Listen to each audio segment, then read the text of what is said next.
Hi friends and welcome to our Toothach Plant Tincture video. In the garden we strive to include as many different types of flowers as possible in addition to fruits and vegetables. The diversity not only adds a range of pollinators which help all plants flourish, but it also adds an aesthetic beauty. Also known as Spilanthes, buzz buttons, and electric daisies, when they're glowing and the insects are celebrating, it's time to harvest.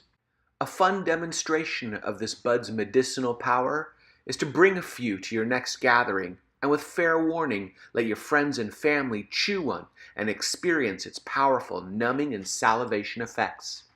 We soak the buds in a high purity 96% grain alcohol. It turns a lime green quickly and within a few days starts to turn a more olive brown color.